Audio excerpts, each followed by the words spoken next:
Hi friends, welcome to my channel. இன்றைக்கி வந்து தண்ணி சட்னி எப்படி செய்கிறதுன்னு தான் பார்க்க போகிறோம். நமக்கு தேங்காய் இல்லாத நேரத்தில் இந்த மாதிரி சிம்பிளாக அரைச்சி பாருங்கள்.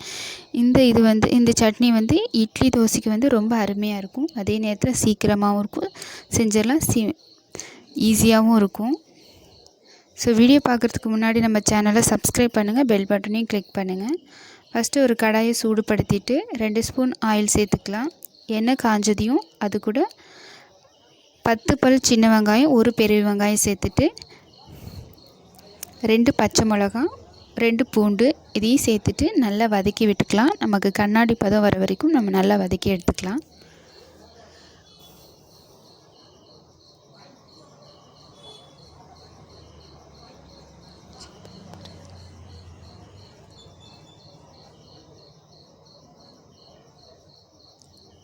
நமக்கு இந்த சட்னிக்கு வந்து நல்லா வெங்காயம் வந்து நல்லா கண்ணாடி பதம் போதும், ப்ரௌனாக வதங்கணுன்ற அவசியம் இல்லை.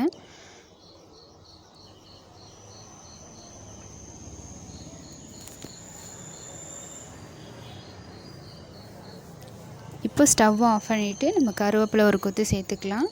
பாருங்கள், நல்லா வதங்கிடுச்சு, நல்லா கண்ணாடி பதத்துக்கு. இப்போ இதை சூடு ஆற விட்டுக்கலாம். சூடு ஆறினதையும் 2 ஸ்பூன் பொட்டுக்கடலை சேர்த்துக்கலாம். தேவையான அளவு உப்பு சேர்த்துட்டு நம்ம அரைச்சி எடுத்துக்கலாம்.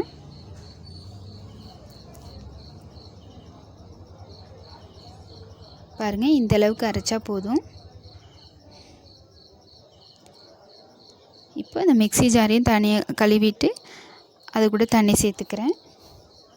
இப்போ அதுக்கு தாளிப்பு ரெடி பண்ணிக்கலாம். 1/2 டீஸ்பூன் கடுகு, 1/4 டீஸ்பூன் உளுந்தம்பருப்பு, வரமிளகாய் 2, கருவேப்பிலை இதெல்லாம் சேர்த்துட்டு கடுகு நல்லா பொரிஞ்சதையும் வரமிளகாயோட நிறம் வந்து லைட்டாக மாறி வர அளவுக்கு நம்ம வறுத்துட்டு நம்ம தாளிப்பு வந்து சேர்த்துக்கலாம் சட்னியோட.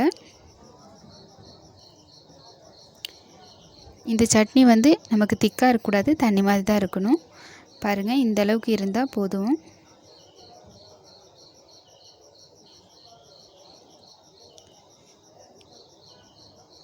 இது இட்லி தோசைக்கு வந்து ரொம்ப அருமையாக இருக்கும். நமக்கு தேங்காய் இல்லாத நேரத்தில் இந்த மாதிரி செஞ்சு பாருங்கள். சிம்பிளாகவும் இருக்கும், சீக்கிரமாகவும் செஞ்சிடலாம். வீடியோ பிடிச்சிருந்தால் லைக் பண்ணுங்கள், ஷேர் பண்ணுங்கள், மறக்காமல் நம்ம சேனலை சப்ஸ்கிரைப் பண்ணுங்கள். நான் இந்த வீடியோ கீழே டிஸ்கிரிப்ஷனில் குழம்பு மிளகாய் தூள் அரைப்பது எப்படி, மைசூர் பாக்கு செய்வது எப்படிங்கிற 2 வீடியோ லிங்க்கும் கொடுத்துருக்கேன். தேவைப்படுறவங்க செக் பண்ணி பாருங்கள்.